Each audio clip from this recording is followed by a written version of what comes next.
Hi, welcome to Project Kaleidoscope. My name is Aaron Adams. And I'm McNaughton. And today's topic is erasure. What is erasure? Erasure can span from multiple different things, and the actual definition of it is to erase something. In terms of culture, this can be in terms of gradually removing various customs and traditions from a certain culture, assimilation into, in quotes, white culture, and gentrification, among many other things. There's so many layers to talk about here, so we are going to be focusing on just a few. Just to start us off, let's talk about gentrification. So the definition of gentrification that we have come to understand through multiple different forms of research is it is a process of a neighborhood change that includes economic change in a historically disadvantaged neighborhood by the means of real estate investment and new higher income residents moving in, as well as demographic change. Not only in terms of income level, but also in terms of changes to the education level or racial makeup of the residents. So we see this a lot today in Los Angeles, and we've also seen it just throughout time, especially in the 1900s. I feel like you can argue that gentrification is colonialism in the modern day form, except, of course, on a much smaller scale. The violent aspect of it, I mean, in some cases, yes, but definitely not as violent as colonialism was, of course. There's no mass genocide, but there is a mass displacement of certain groups of people, especially in neighborhoods that are historically disadvantaged or historically redlined. So the problem of gentrification is not that it's just a Los Angeles thing. This is affecting other cities, and it's across the United States, it's across the globe, and pretty much anyone who is a person of ethnic descent can be targeted because of their lower socioeconomic status. And it generally is people of whiteness who come in with money and just buy up land. It's a little crude to say it this way, but it's really what happens. It's not just housing, it's businesses. It's a lot of other things that kind of lead into this erasure culture. It's a way of taking away something that people have established. Absolutely. Just like a kind of baseline definition and truly just telling it how it is. This is not just a U.S. problem. This transcends to Latin American countries. This transcends to, if you guys saw Parasite, you can kind of see how this really happens in Asian countries as well. This isn't just a U.S. problem. And it does happen to communities who are disadvantaged because of socioeconomic status, which has come from decades upon centuries of historical oppression. And now they are being further oppressed by being basically pushed out of their communities. I feel like today in the world that we live in, there's this weird kind of stigma. And I feel like there's this really interesting perspective, especially given by the President of the United States currently, Mr. Donald Trump, who recently put out a tweet about the suburban dream, basically. That whole thing where he's like, I'm just gonna remove it and appeal it, right? It's really harsh, especially to people of color. Kind of alluding to the idea of how POC people can come into a white neighborhood and then make the property values lower in kind of a weird, sick, twisted way of reverse gentrification, if you will. Not to mention, he also claims that people of color also increase crime in the same white neighborhood. Perpetuating a stereotype that has existed throughout time, and again, erases the actual facts and erases the actual beings and personalities and traits of certain people because, again, not one size fits all. So to say, for example, that would happen, it is another form of erasure, and to completely exclude people from living in a certain neighborhood solely based on the color of their skin or socioeconomic status, that is, again, erasure. One specific instance that I can truly think about, not necessarily in modern day, but we can also allude to the modern day example of the Rams Stadium as well. But the one really prominent example that I can think of that isn't talked about a lot would be the Chavez Ravine, which is now Dodger Stadium. For people who don't know, Chavez Ravine was actually a small community of people who lived there, and it was a nice little valley community. An enclave, if you will. Yeah, and people had received a letter from the government saying, we're going to buy up your land, you are going to be relocated to somewhere nicer, and what ended up happening is people were basically either bought out, dragged out, and ultimately the land was just leveled and turned into Dodger Stadium. Something that people don't really realize is that there's a school that just had its roof removed, filled in, and it still lies under Dodger Stadium today. Dodger Stadium for many is really kind of a gravesite. It's a gravesite to their homes, to their ancestral homes. It's a gravesite to their memories and so many other things. What I feel like a lot of people don't really understand is when we're talking about people being removed from their homes, there is a lot of sentimental value there. It's not just the idea of something being a thing.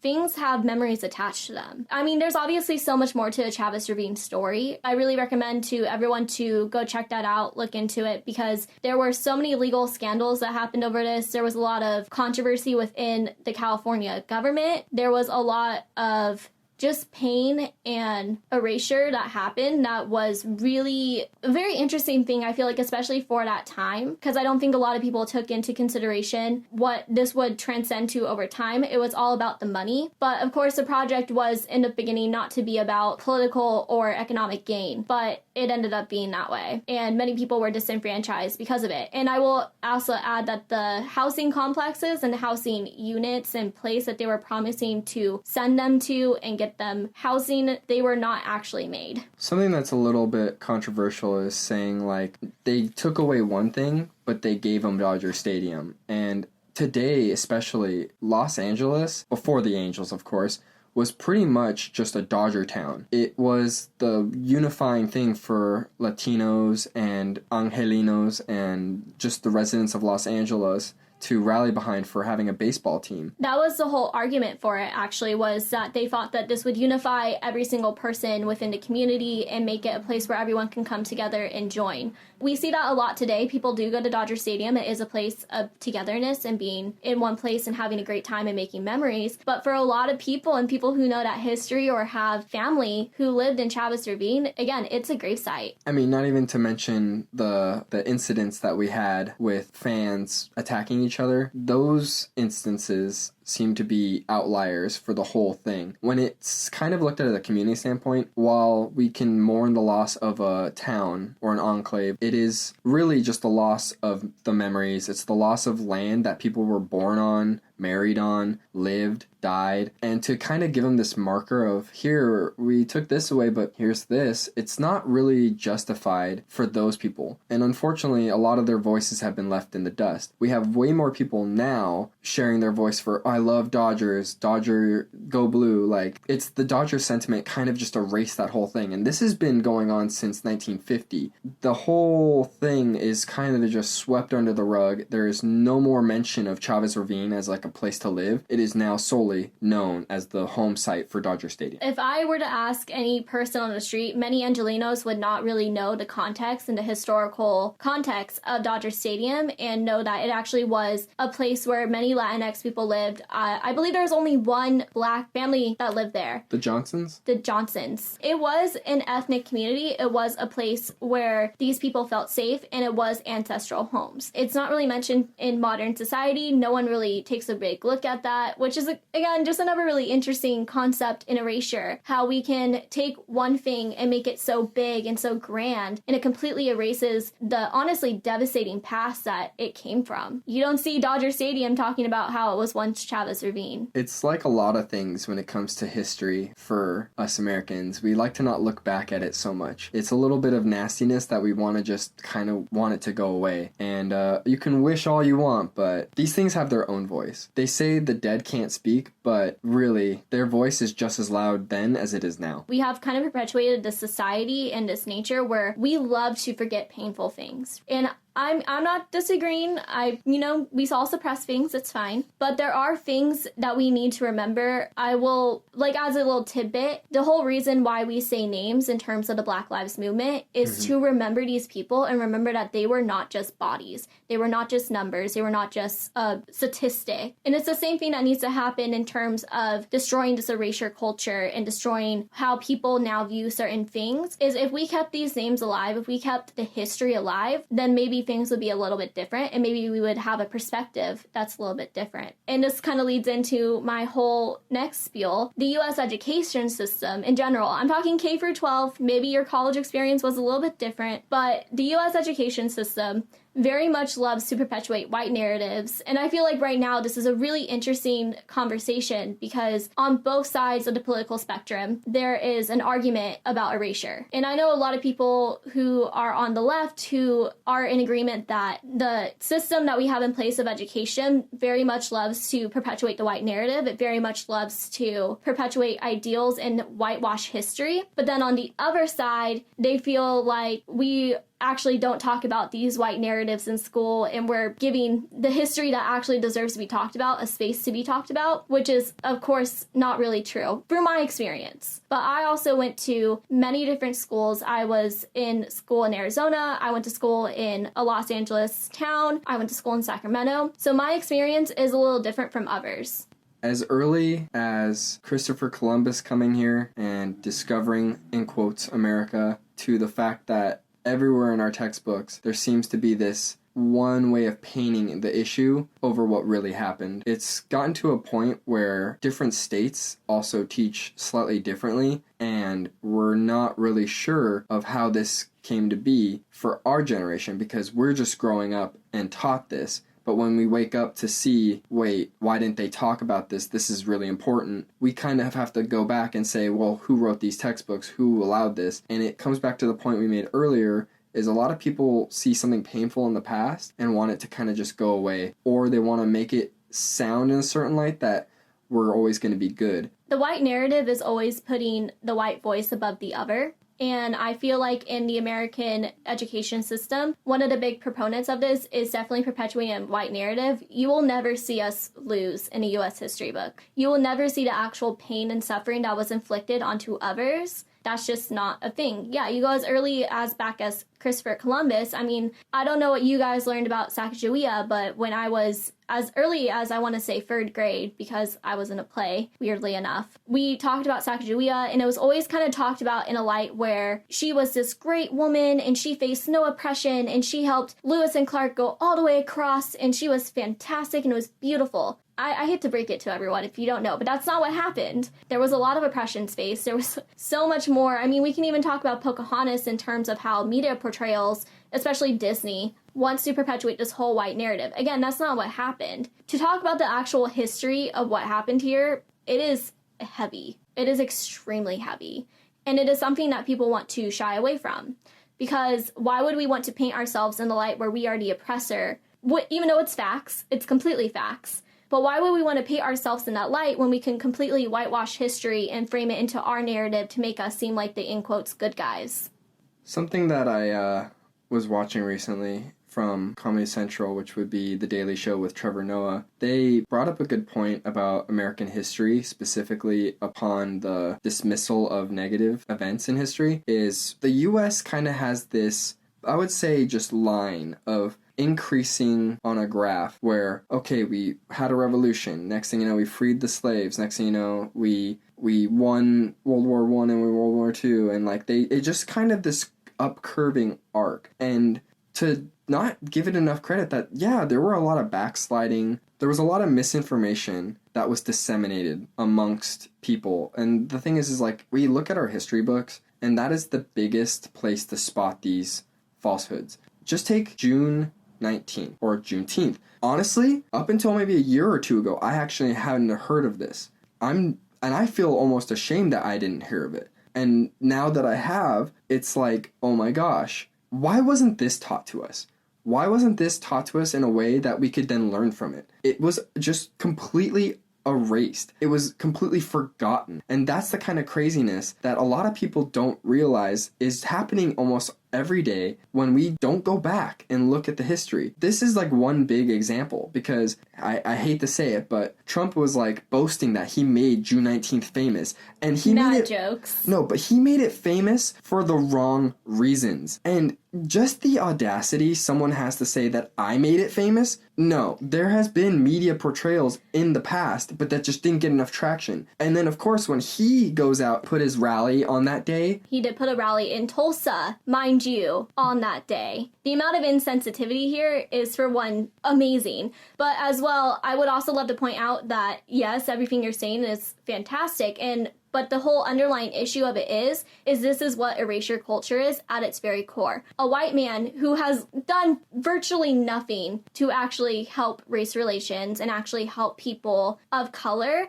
who have these necessary things that they need to be done, to say, like, I did this, I made this a big thing, this is all me. To say this and to completely ignore the fact that there were actual people behind us who made this a thing, actual black people who are the important figures of this day, is completely erasing the history of what happened there. He basically came out and said, like, I made this a thing. You did not, sir. No, this thing has been there. And you just basically spit on it, because not only are you not acknowledging the actual travesty that was happening there, you're completely making it a statement saying, I'm going to do whatever, regardless of the date, because I want it to. There's no excuse. Like, if you really wanted to support people of color, especially the black community, you wouldn't have a rally in Tulsa, Oklahoma on that day. I hate to say it. It's the truth, though. I mean, like, there's not enough people who know about these kind of issues. And this whole erasure culture just is a big problem, because there's too many people who go on with our daily lives, me included, who there are so many things I didn't know about until they got brought up in light. It's just crazy to think about how many other things we may not know about that have been dealt the same way. And this is why I believe that the best education you can give yourself is to, one, not rely on the U.S. education system,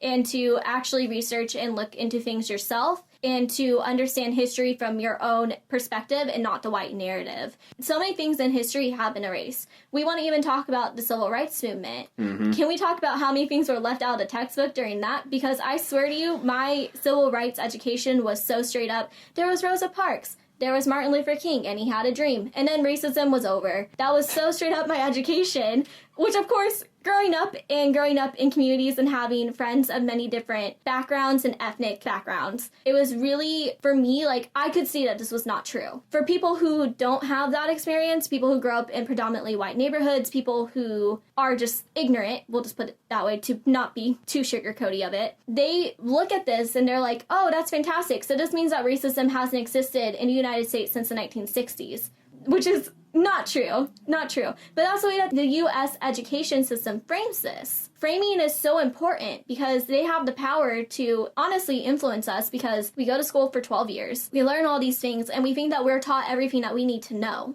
But are we really taught everything we need to know? Absolutely not. And boom, bam, erasure culture. There's so many things that we all need to know that we don't know. So again, educate yourself, please. It's really important. Find out what you can learn more about, because the U.S. education system has failed us all. Like, I understand that we're dealing with a tough time as it is right now, but the underlying problem that we have is that racism never really went away. People who are racist have been kind of shamed, I feel like, to be, like, in the closet. And yes. I feel like Trump gave them back that voice to come out of the closet and be as rampant and as disgusting as they truly want to be. And I will, like, add, like, of course, we can say racism and we all have this, like, caricature image in our mind of what a racist is, but racism comes in many different levels. There's microaggressions, and then there's a full-on TRUMP supporter. Yeah, and even right now with the coronavirus, anti-Asian sentiment. Yeah, it's getting out of hand, and we have to take it upon ourselves to make sure that we treat each other with respect, especially in a time where everyone is suffering. It's not meant to be decisive or dividing. It's meant to be,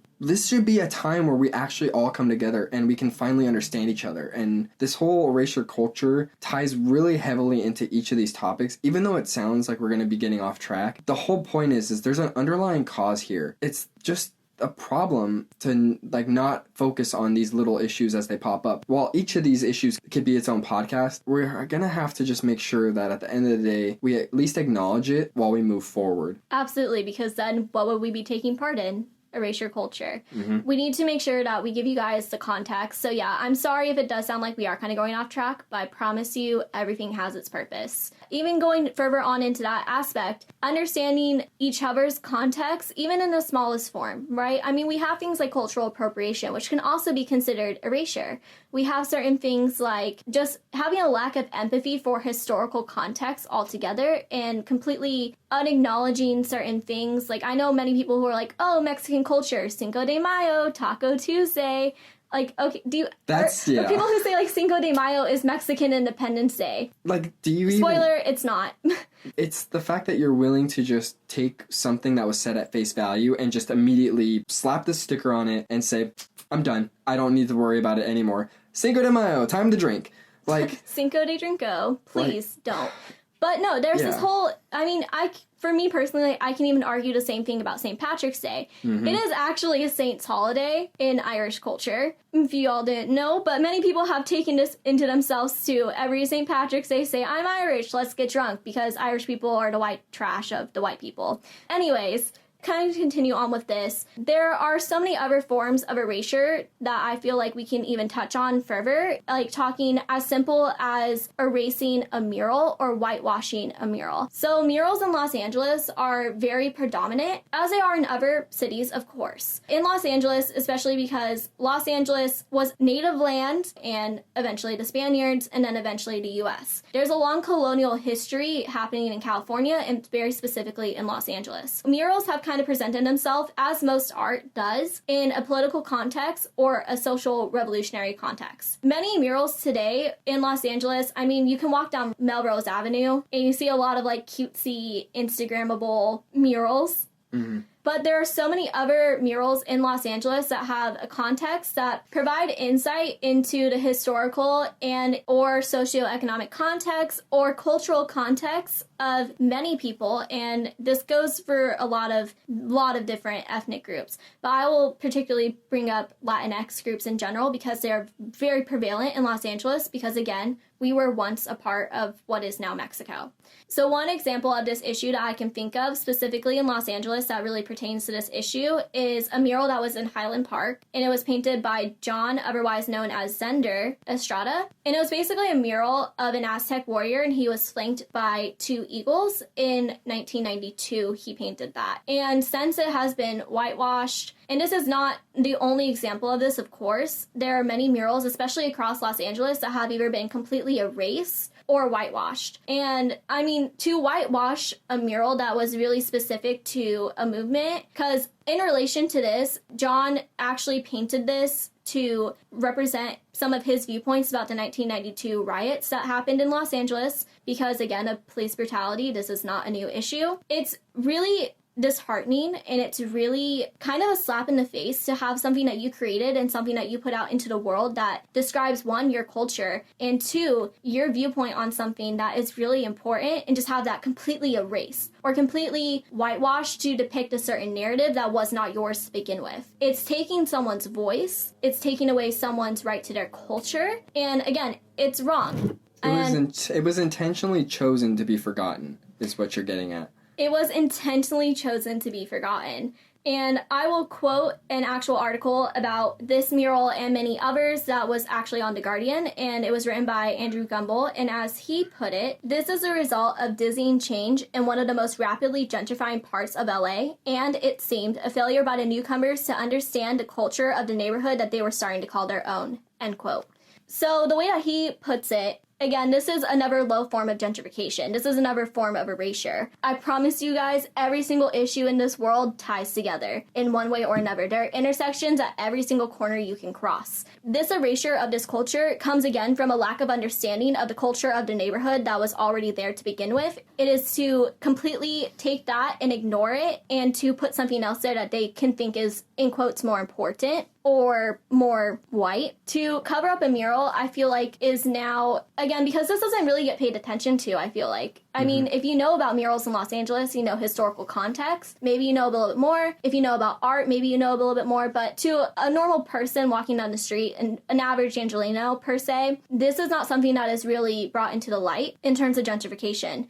This didn't happen too long ago, but more of a modern, in the day and age that we live in right now, example of this is how people are trying to say that tearing down statues of slave owners or Confederate figures is, in quotes, erasure, which I would argue not necessarily. I mean, to people who hold those valuable, it is erasure. But because the image that they promote is so vile it's almost like you can't get away with saying, I want to protect this thing, because everyone knows that people who were on the Confederate side were fighting for slavery. They were fighting to suppress people of color. Not for state rights, guys. It was underlying thing there was slavery. All of it was slavery. They were literally, like, they were traitors to the United States. They were okay with bringing down the United States. They wanted their rule to be enforced, and that came at the cost of taking down what we call the United States. Again, such an interesting sentiment, because the argument now is that people who want to tear down these statues are for the demolishment or the fall of the United States of America. To, again, say that this is necessarily erasure, yeah, maybe to someone who holds these really wrong values in their hearts and souls,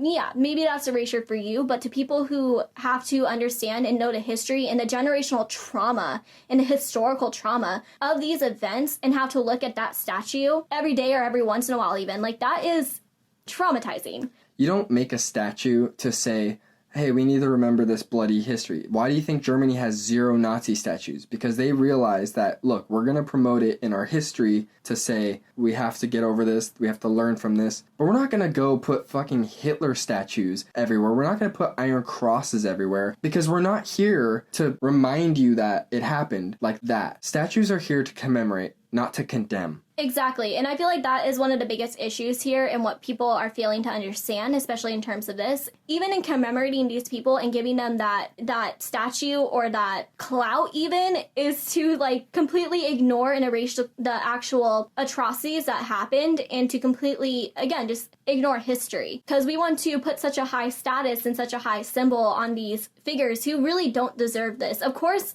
we should learn about them. We should all know about what happened. That's not what I'm saying at all, that we shouldn't learn, but maybe we shouldn't commemorate these people. I mean, yes, of course, Germany still does have concentration camps, but again, that is to really make sure that people understand the history and the actual things that happened there, not to glorify it. And I feel like what we do with statues in America, especially the statues of Confederate soldiers or slave owners or any other racist figure, is to glorify it, not to condemn it. To further this even more, I feel like there's this really interesting culture that I actually didn't know about until, like, I want to say a month ago, where people love to get married on plantations. I don't want to get into how I feel about that, because there's a lot of emotions there. But there is one plantation, and I'm failing to remember where it is, so my apologies. But there is one plantation in the South that actually has created their plantation into being a historical museum, in which they do not shy away from what the actual atrocities of slavery was, and they really bring that to light. I know a lot of white people are wildly offended when they go there, but you can't shy away from what actually happened. If you were to do that, that would be erasure culture. And to get married on a plantation is, again, ignoring the atrocities that actually happened there, and inadvertently saying you're okay with that. I understand that people might look at the buildings and say they're beautiful, it's on this big plot of land, it's basically a mansion. You really have to look at what they were there for.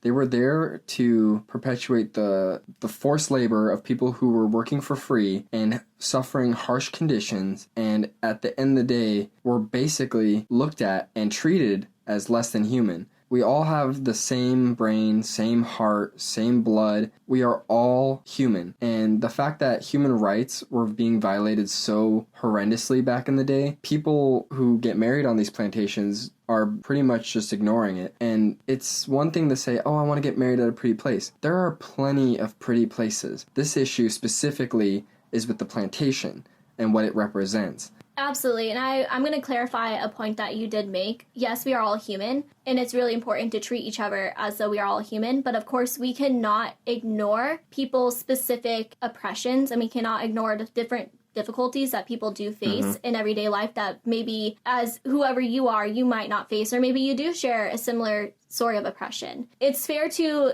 want to treat everyone as an equal, and I feel like you should want to treat everyone as your equal. However, I do want to mind you guys all of the fact that you should not try to ignore someone's history. You should not try to ignore someone's historical trauma, nor should you try to ignore someone's right to how they feel given their oppression that they have faced historically.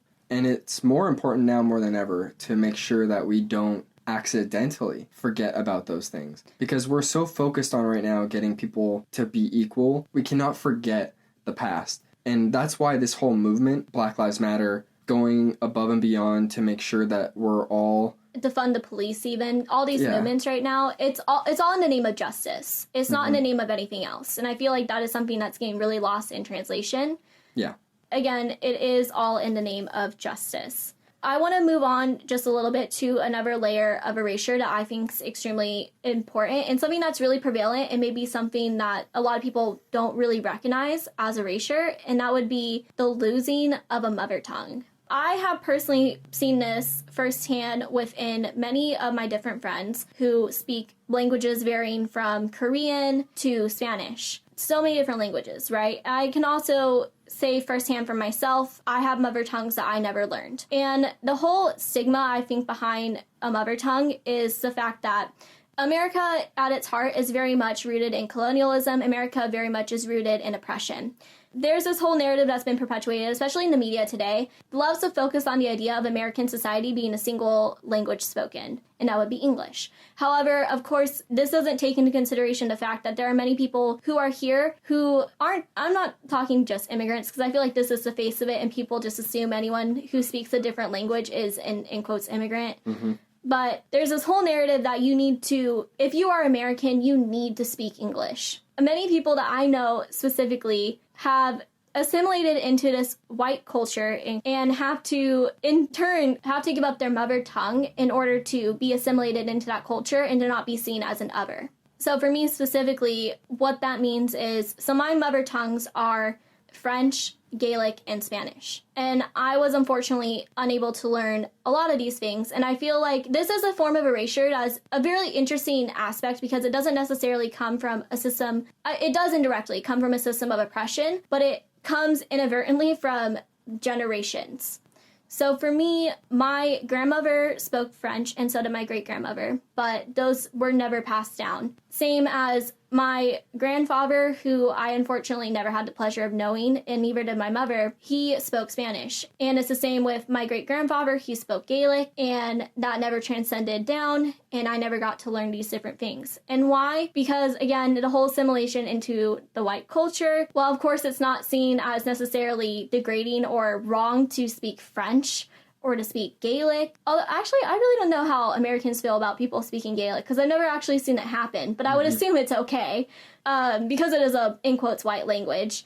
I've never learned those languages, so it's kind of sad, honestly, to kind of think about a history of myself and to think that there was so much more to my cultural identity and so much more to me that I could have learned very specifically, but I never had the chance to learn because people in my family were more afraid of having that stigma surrounding them because of these things, or just because I never had the chance to learn because people were removed from my life very early on. And that's a good point. For me personally as well, I've also lost mother tongues. For the most part, Spanish would be that main mother tongue. But for me, I was most affected when I was going into kindergarten. I definitely was learning English and Spanish simultaneously through my mother, and she taught me that so that I could be more well-rounded. But entering kindergarten, she had me stop speaking Spanish so that I wouldn't be labeled as slow or different, and I would have a better track in the education system. Because people who are only speaking other languages don't speak the same language, therefore they're put in a different class. And at the time, early 90s, sure, there were courses for them, but it was still like, you're different, you're not going to be taught the same. And I look back at that going, I wish I had kept up with it, because I lost the Spanish, which is specifically from Spain, a long time ago. And sure, middle school, high school, college, I was learning most predominantly Spanish from Mexico. And that always came down to be I've lost my specific mother tongue, but I'm slowly relearning the other tongue. And I wonder now how different I could be if I was always growing up with the two languages, how I could communicate better. It's one of those things where my kids, I would want them to learn more than just English, because I feel like you'll actually go further, not just in an economic standpoint, but in a well-rounded mindset kind of standpoint. Absolutely. I feel like it gives you so much more insight to, one, your own culture, and two, maybe other cultures who share the same language, especially Spanish, because Spanish transcends into many different countries and many different cultures. in America we have this really interesting society because other countries are really multilingual or even bilingual, to kind of put more of a cap on it, that they don't see speaking another language as being, I feel like in America we see it as being low class, especially Spanish speakers. We see it as being something that is so wrong or something that is of the other. Because why? Because we don't understand it, because we don't care to learn it ourselves. I don't get it. But to be multilingual or even bilingual, that is to put a whole nother stance point on you, because you have that other aspect and that other dimension of you. Because it's America, guys. We are what we love to call a melting pot, right? Or a salad bowl, whatever you prefer. But there are many different cultures here and many different things. And to not erase them, that includes speaking those languages. I feel like there's this way, I mean, like, I can even talk about how this also goes in terms of misogyny. How we as women very specifically internalize misogyny or misogynistic values. How some people kind of come to terms of internalizing this kind of values and internalizing erasure, whether they realize it or not. While I feel like we could go on about this, because of course erasure is a very complex idea and it's a really, really complex and interesting concept just in general, we're gonna have to cap it here today, guys. So just some kind of closing thoughts. When you are taking part in certain things, please be culturally mindful and please look out for different forms of erasure. I can argue that all of us take in some part of gentrification on whatever level that may be, whether we realize it or not. The underlying issue of the matter is that there are people being displaced and there are cultures being erased. So please just be mindful of that as you move forward in your everyday life, and be good, be safe. As always, we hope that we opened up a conversation for you, one that you might not necessarily have thought of, and we'd love to hear what you have to say. Thank you for joining us in this episode of Project Kaleidoscope on Erasure.